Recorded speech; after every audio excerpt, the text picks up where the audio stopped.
yasinan dan tahlilan lebih besar daripada menzinahi ibu kandung. Inilah pernyataan mereka dan juga pertanyaan mereka yang harus kita jawab. Pertanyaan: Assalamualaikum Ustadz, mengapa antum dan orang-orang NU itu gemar sekali yasinan dan tahlilan pada acara kematian? Bahkan antum berusaha memelihara tradisi yasinan dan tahlilan. Bukankah acara yasinan dan tahlilan itu tradisi dari Hindu Buddha? Bukankah itu adalah bid'ah?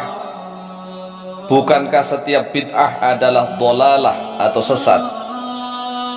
Bukankah setiap kesesatan itu dosanya lebih besar daripada menzinahi ibu kandung?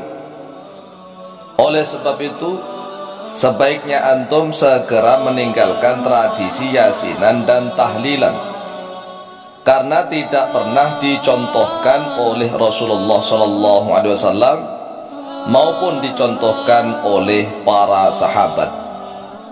Waalaikumsalam warahmatullahi wabarakatuh. Baik, bismillah walhamdulillah alladzi ja'alana min ahli sam'i wa ta'ah ووفقنا لاتباع سنة وملازمة الجماعة وزجرنا عن كل معصية وبدعة. أشهد أن لا إله إلا الله وحده لا شريك له المعبود بقوانين الشريعة، وأشهد أن محمدا عبده ورسوله المخصوص بأعظم الشفاعة. اللهم صل وسلم وبارك على سيدنا ومولانا محمد بن عبد الله وعلى آله وصحبه ومواله ولا حول ولا قوة إلا بالله. أما بعد، فقد قال الله عز وجل: أعوذ بالله من الشيطان الرجيم. ياسين والقرآن الحكيم إنك لمن المرسلين على صراط مستقيم تنزيل العزيز الرحيم لتنذر قوما ما أنذر آباؤهم فهم غافلون. Saudaraku kaum muslimin wal muslimat rahimakumullah, mengapa masih ada saja orang Islam yang membenci tradisi yasinan dan tahlilan pada hari-hari kematiannya saudara sesama muslim? Bahkan saking bencinya pada acara yasinan dan tahlilan hingga mengatakan bahwa dosanya yasinan dan tahlilan itu lebih besar daripada menzinahi ibu kandungnya sendiri. Begitu bencinya mereka karena terdorong oleh dangkalnya pemahaman tentang agama Islam, atau mungkin karena terdorong oleh rasa hasad, yaitu rasa iri dengki pada sesama saudara muslim. Mengapa kok banyak sekali orang-orang Islam Indonesia yang gemar yasinan dan tahlilan, sedangkan kelompok mereka sedikit sekali? Oleh sebab itulah orang-orang yang gemar mengadakan yasinan dan tahlilan selalu diserang bid'ah dhalalah, bid'ah dhalalah. Tetapi mereka masih yasinan tahlilan, sehingga sampai dituduh orang yang melakukan yasinan tahlilan tidak mendapatkan pahala, tetapi mendapatkan dosa, bahkan dosanya lebih besar daripada menzinai ibu kandungnya. Ini na'udzubillah min dzalik. Jangan gara-gara terdorong oleh rasa benci, jangan terdorong oleh rasa iri hati, kemudian berfatwa seenaknya sendiri tanpa memandang kaidah-kaidah usul fikih yang mendalam. Menjadi orang Islam itu harus pandai. Menjadi umatnya Nabi Muhammad SAW itu harus cerdas, cerdik dan bijak, sebagaimana Rasulullah SAW dan para sahabat yang cerdas, cerdik, pandai dan bijaksana dalam segala hal.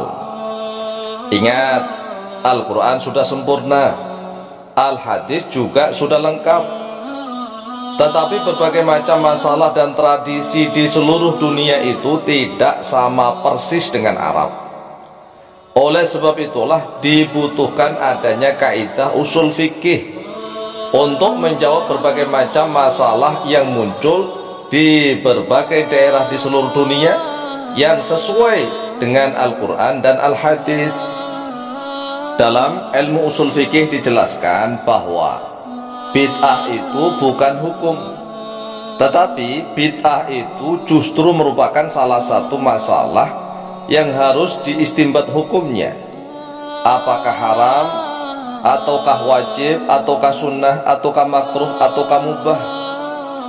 Karena hukum Islam itu hanya ada 5 saja, yaitu 1 wajib, 2 sunnah, 3 mubah, 4 makruh, 5 haram. Tidak ditambah bid'ah menjadi hukum yang ke-6, tidak. Oleh sebab itulah bid'ah yang sesat dan haram itu adalah bid'ah yang bertentangan dengan syariat agama Islam, seperti menambah atau mengurangi atau mengubah aturan syariat Islam yang sudah baku, terutama di dalam rukun iman dan rukun Islam. Sekali lagi, menambah atau mengurangi atau mengubah syariat Islam terutama di dalam rukun iman dan rukun Islam. Seperti 2 kalimat syahadatnya ditambahi. Sebagai syarat masuk Islam kan cukup mengucapkan 2 kalimat syahadat. Asyhadu an la ilaha illallah wa asyhadu anna Muhammadar Rasulullah. Tapi ada orang yang sengaja menambahi sebagai syarat masuk Islam. Saatnya ditambahi dan sesungguhnya Ali misalnya, dan sesungguhnya Zaid sebagai wali Allah dan seterusnya. Itu bid'ah. Karena syaratnya masuk Islam ya hanya mengucapkan 2 kalimat syahadat. Atau rukun iman yang 6 itu ditambahi atau dikurangi. Rukun iman yang 6 menjadi 7 atau menjadi 5 saja. Itulah bid'ah dhalalah. Atau membuat aturan sholat hanya 3 waktu sehari semalam. Kan aturan sholat yang ditetapkan oleh Rasulullah 5 kali dalam sehari semalam. Tapi ada orang yang sengaja membuat aturan sendiri 5 waktu, dirubah, diganti, dikurangi menjadi 3 waktu. Ini bid'ah dhalalah. Atau sholat subuh sengaja 4 rakaat, atau haji ke India dan yang lain-lain. Jadi kalau sengaja untuk menambah atau mengurangi atau mengubah aturan syariat Islam yang sudah baku, terutama di dalam rukun iman dan rukun Islam, itulah yang bid'ah dhalalah, bid'ah yang sesat. Adapun bid'ah yang tidak bertentangan dengan syariat Islam, seperti adzan dan sholat menggunakan speaker atau sound system atau pengeras suara, berangkat haji naik pesawat terbang, mengeluarkan zakat fitrah menggunakan uang, tidak menggunakan bahan makanan pokok, acara ratapan kematian dari tradisi Hindu Buddha diganti isinya diganti dengan membaca Al-Quran, surat Yasin dan tahlilan. Semua itu adalah bid'ah. Bid'ah karena zaman Rasulullah tidak ada speaker, tidak ada pengeras suara.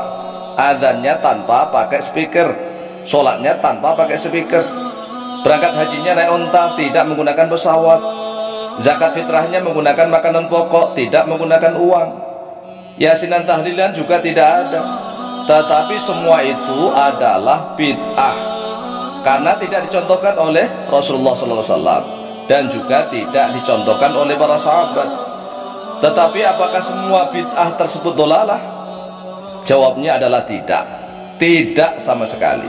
Walaupun bid'ah tapi yang hasanah, yaitu bid'ah yang baik yang tidak bertentangan dengan syariat Islam. Wallahu ta'ala a'lamu bishawab.